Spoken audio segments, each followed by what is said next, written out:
تعتبر رواية قواعد العشق الأربعون للكاتبة التركية إليف شفاق من أهم الروايات التي حازت على انتباه جميع القراء، حيث نجحت الكاتبة في نقل أجواء التصوف وحب الله من خلال علاقة جلال الدين الرومي ومعلمه شمس الدين التبريزي. وتتناول الرواية حقبة من التاريخ الإسلامي، وتحكي عن جلال الدين ذاك الخطيب الفقيه صاحب الشهرة الواسعة في ربوع البلاد، يأتي إليه المريدون والراغبون في التزود من العلم من كل أنحاء البلاد لسماع خطبه ومواعظه، وكيف تتغير حياة جلال الدين بعد لقائه بشمس الدين التبريزي الذي يعلمه ماهية الحياة وكيفية التخلي عن كل مظاهر الفخر والجاه والتضرع إلى الله. تدور أحداث الرواية في خطين منفصلين زمنيا، فالخط الأول في ولاية مينيسوتا وتحديدا في العام 2008، حيث تضيق ربة المنزل إيلا ذرعا برتابة حياتها وتبدأ في العمل على إحدى الروايات لتفتن بكاتبها فتقرر الهرب والبحث عن شغفها في الحب. أما الخط الثاني فيدور في القرن الثالث عشر في الأناضول، حيث يلتقي جلال الدين بمعلمه شمس الدين ويعيشان معا رحلة هروب وصعود من الدنيوية إلى الربوبية. وقد كانت هذه الرواية فرصة للكاتبة لسرد 40 قاعدة من قواعد العشق الإلهي، حيث تلخص من وجهة نظرها سبيل المحب وطريقه، وتنتهي الرواية بنجاح إيلا في الوصول إلى مبتغاها في الحب ووفاة شمس الدين التبريزي لينير درب جلال الدين الرومي ويصبح من أشهر أئمة علم الكلام في القرن الثالث عشر. وفيما يلي سرد للقواعد المذكورة في الرواية.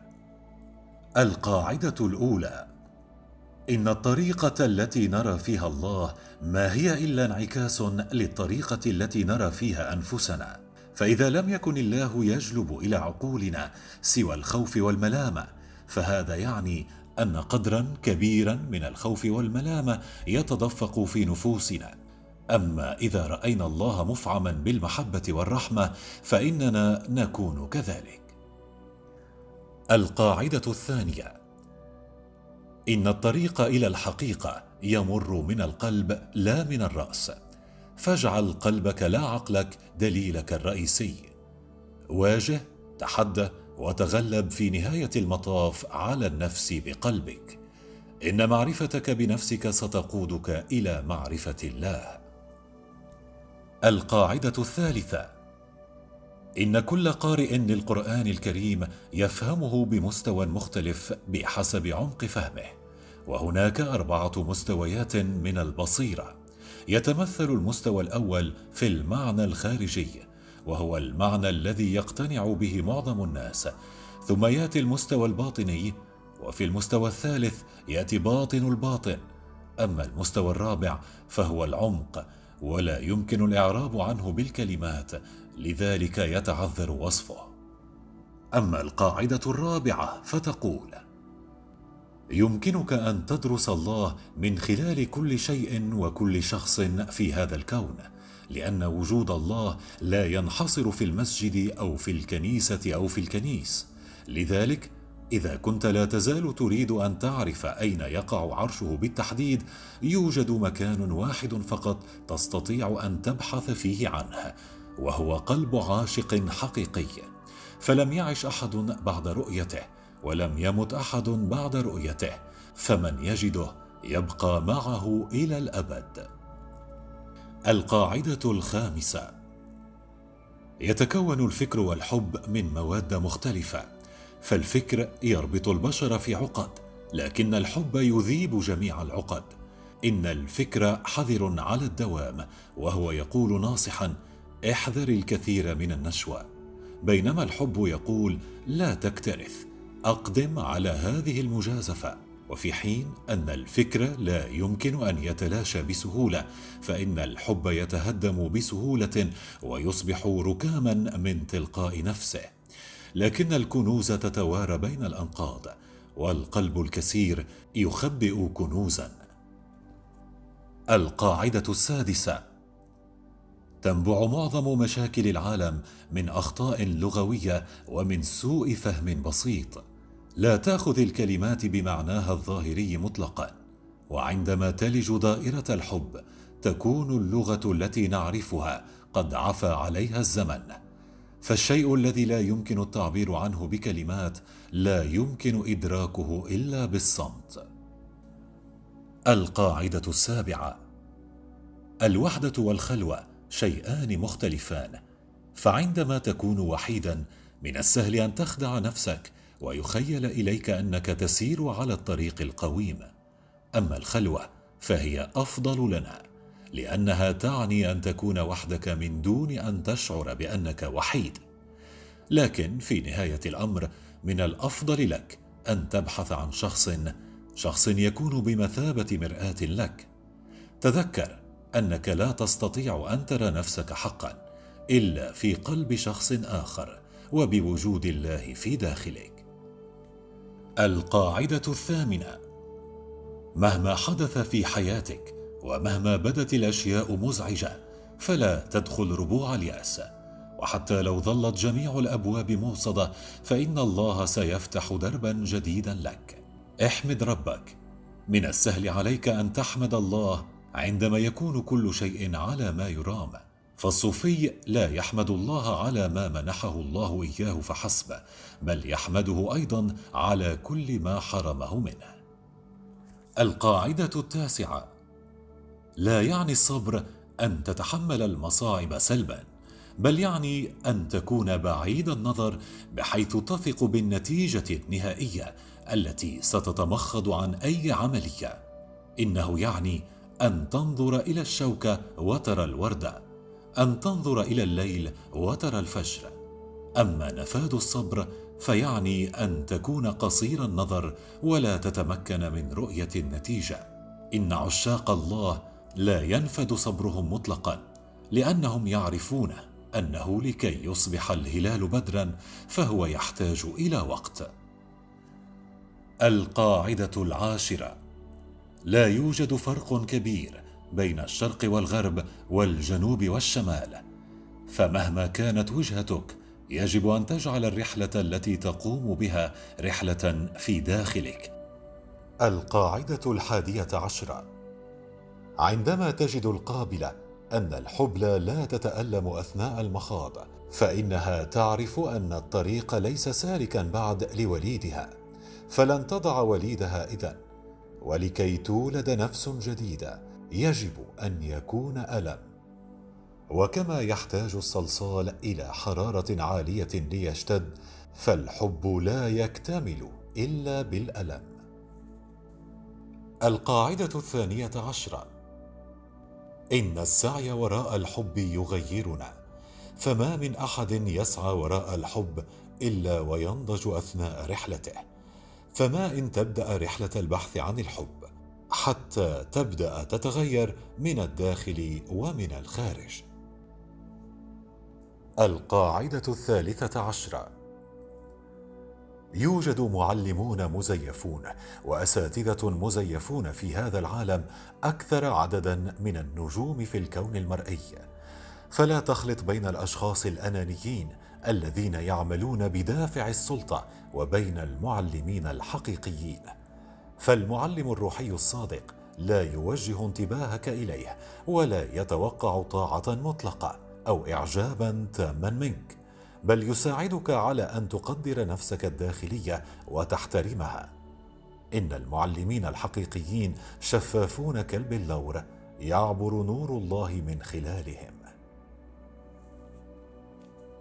القاعدة 14: لا تحاول أن تقاوم التغييرات التي تعترض سبيلك، بل دع الحياة تعيش فيك، ولا تقلق إذا قلبت حياتك رأسا على عقب، فكيف يمكنك أن تعرف أن الجانب الذي اعتدت عليه أفضل من الجانب الذي سيأتي؟ القاعدة 15: إن الله منهمك في إكمال صنعك من الخارج ومن الداخل، إنه منهمك بك تماما. فكل إنسان هو عمل متواصل يتحرك ببطء لكن بثبات نحو الكمال. فكل واحد منا هو عبارة عن عمل فني غير مكتمل يسعى جاهدا للاكتمال. إن الله يتعامل مع كل واحد منا على حدة، لأن البشرية لوحة جميلة رسمها خطاط ماهر تتساوى فيها جميع النقاط من حيث الأهمية لإكمال الصورة. القاعدة 16: من السهل أن تحب إلها يتصف بالكمال والنقاء والعصمة، لكن الأصعب من ذلك أن تحب إخوانك البشر بكل نقائصهم وعيوبهم. تذكر أن المرء لا يعرف إلا ما هو قادر على أن يحب، فلا حكمة من دون حب، وما لم نتعلم كيف نحب خلق الله فلن نستطيع أن نحب حقا ولن نعرف الله حقا. القاعدة 17: إن القذارة الحقيقية تقبع في الداخل، أما القذارة الأخرى فهي تزول بغسلها. ويوجد نوع واحد من القذارة لا يمكن تطهيرها بالماء النقي، وهو لوثة الكراهية والتعصب التي تلوث الروح. نستطيع أن نطهر أجسامنا بالزهد والصيام، لكن الحب وحده هو الذي يطهر قلوبنا. القاعدة 18: يقبع الكون كله داخل كل إنسان في داخلك. كل شيء ترينه حولك بما في ذلك الأشياء التي قد لا تحبينها، حتى الأشخاص الذين تحتقرينهم أو تمقتينهم يقبعون في داخلك بدرجات متفاوتة. لذلك لا تبحثي عن الشيطان خارج نفسك، فالشيطان ليس قوة خارقة تهاجمك من الخارج، بل هو صوت عادي ينبعث من داخلك. فإذا تعرفت على نفسك تماما وواجهت بصدق وقسوة جانبيك المظلم والمشرق، عندها تبلغين أرقى أشكال الوعي، وعندما تعرفين نفسك فإنك ستعرفين الله. القاعدة 19: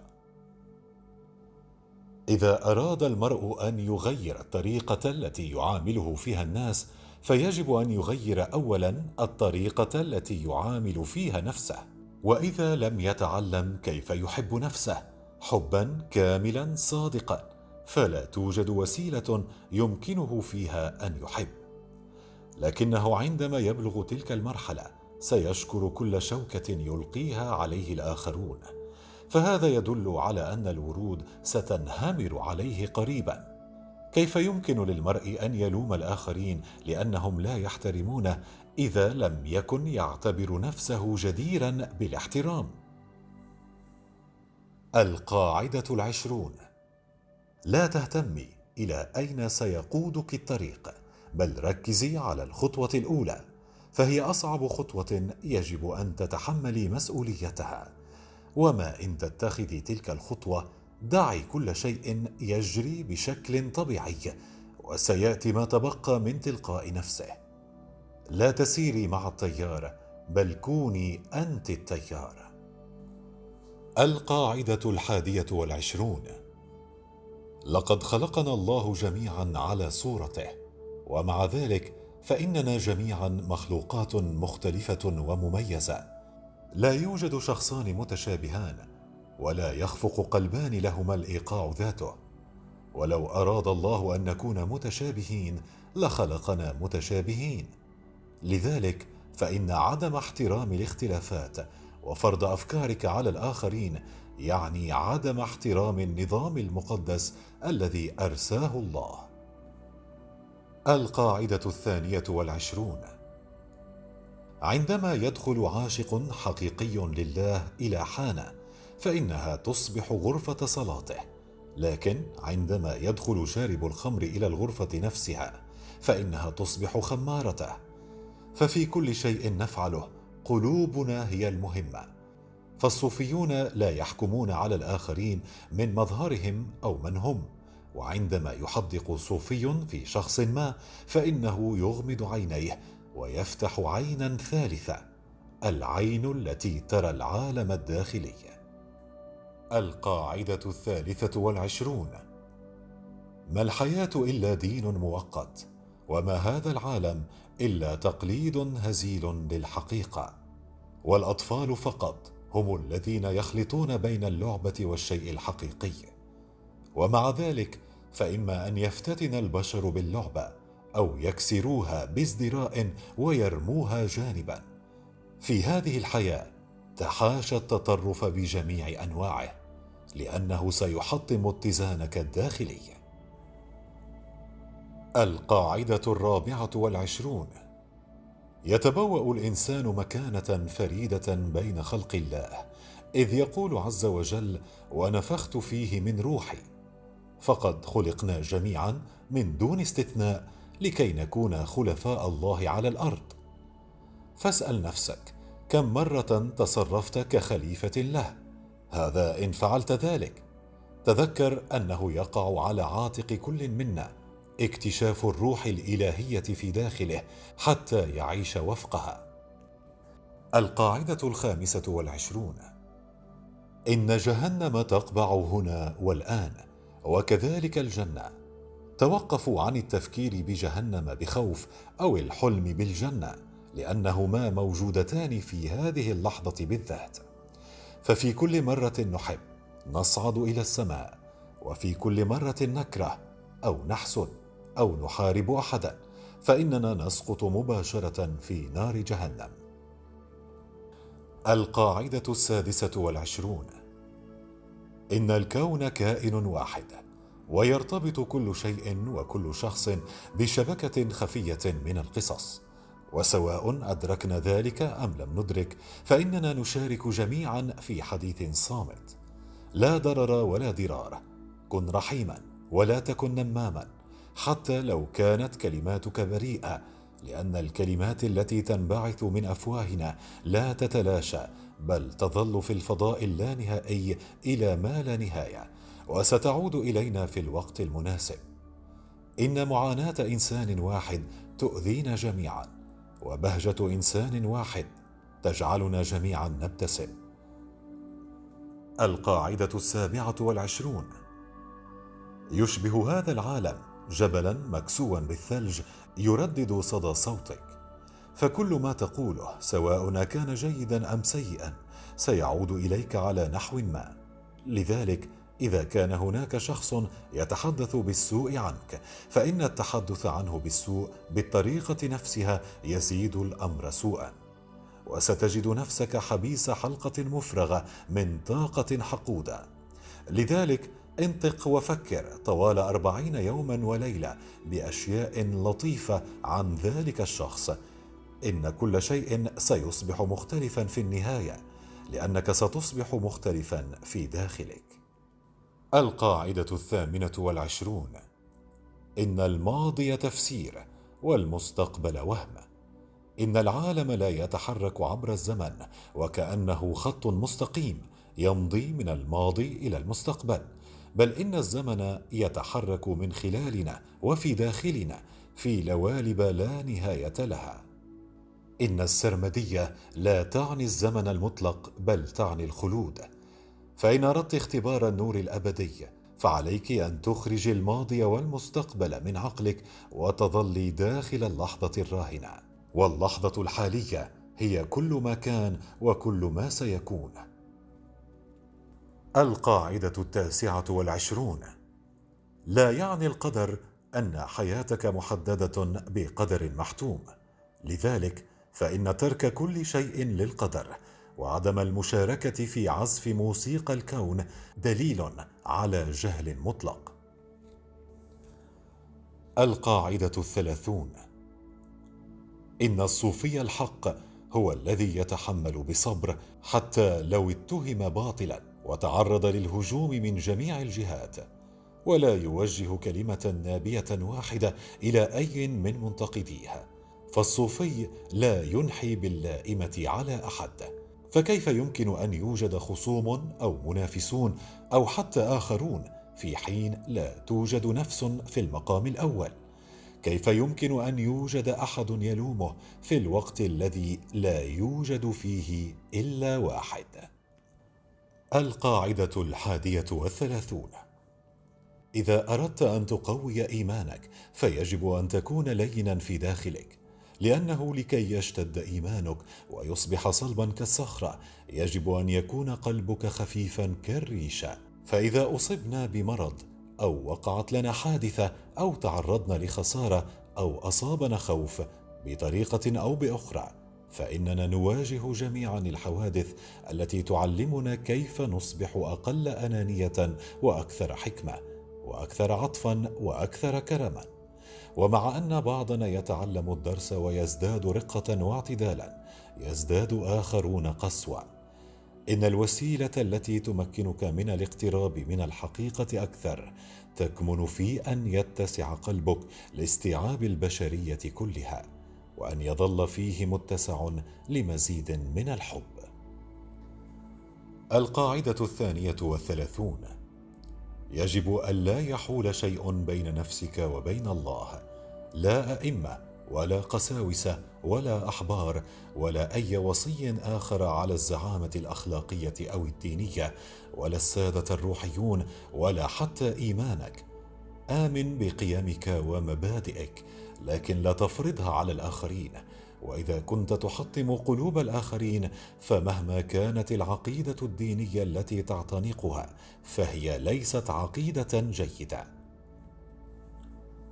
القاعدة 33: على الرغم من أن المرء في هذا العالم يجاهد ليحقق شيئا ويصبح شخصا مهما، فإنه سيخلف كل شيء بعد موته.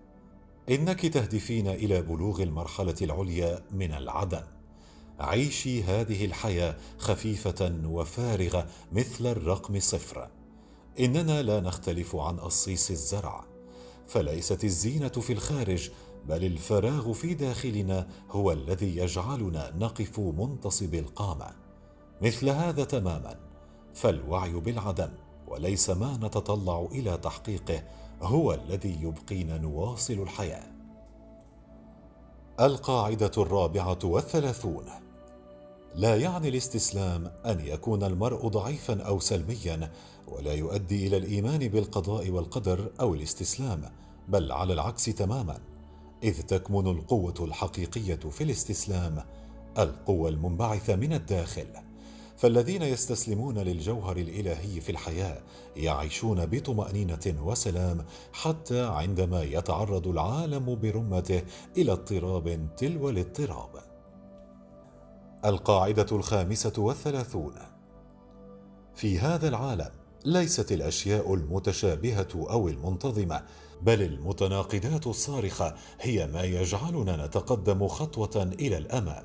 ففي داخل كل منا توجد جميع المتناقضات في الكون، لذلك يجب على المؤمن أن يلتقي بالكافر القابع في داخله، وعلى الشخص الكافر أن يتعرف على المؤمن الصامت في داخله، وإلى أن نصل إلى اليوم الذي يبلغ فيه المرء مرحلة الكمال، مرحلة الإنسان المثالي. فإن الإيمان ليس إلا عملية تدريجية، ويستلزم وجود نظيره، الكفر. القاعدة 36: لقد خلق هذا العالم على مبدأ التبادل، فكل امرئ يكافأ على كل ذرة خير يفعلها، ويعاقب على كل ذرة شر يفعلها. لا تخف من المؤامرات أو المكر أو المكائد التي يحيكها الآخرون. لا تخف من المؤامرات أو المكر أو المكائد التي يحيكها الآخرون، وتذكر أنه إذا نصب لك أحدهم شركا فإن الله يكون قد فعل ذلك، فهو المخطط الأكبر، إذ لا تتحرك ورقة شجرة من دون علمه. آمن بذلك ببساطة وبصورة تامة، فكل ما يفعله الله يفعله بشكل جميل. القاعدة 37: إن الله ميقاتي دقيق. إنه دقيق إلى حد أن ترتيبه وتنظيمه يجعلان كل شيء على وجه الأرض يتم في حينه، لا قبل دقيقة ولا بعد دقيقة. والساعة تمشي بدقة شديدة بالنسبة للجميع بلا استثناء، فلكل شخص وقت للحب ووقت للموت.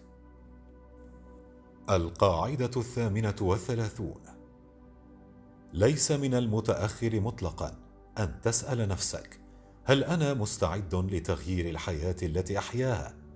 هل أنا مستعد لتغيير نفسي من الداخل؟ مع كل نفس جديد يجب على المرء أن يتجدد ويتجدد ثانية، ولا توجد إلا وسيلة واحدة حتى يولد المرء في حياة جديدة، وهي أن يموت قبل الموت. القاعدة 39: يوجد انسجام كامل وتوازن دقيق في كل ما في الكون، وتتغير النقاط باستمرار، وتحل إحداها محل الأخرى، لكن الدائرة تظل كما هي. فمع أن الأجزاء تتغير، فإن الكل يظل ذاته، لأنه عندما يغادر لص هذا العالم يولد لص جديد، وعندما يموت شخص شريف يحل مكانه شخص شريف آخر، وبهذه الطريقة لا يبقى شيء من دون تغيير، ولا يتغير شيء أبدا أيضا. القاعدة 40 والأخيرة: لا قيمة للحياة من دون عشق. لا تسأل نفسك ما نوع العشق الذي تريده، روحي أم مادي، إلهي أم دنيوي، غربي أم شرقي، فالانقسامات لا تؤدي إلا إلى مزيد من الانقسامات. ليس للعشق تسميات ولا علامات ولا تعاريف، إنه كما هو نقي وبسيط. العشق ماء الحياة، والعشيق هو روح من النار، ويصبح الكون مختلفا عندما تعشق النار الماء.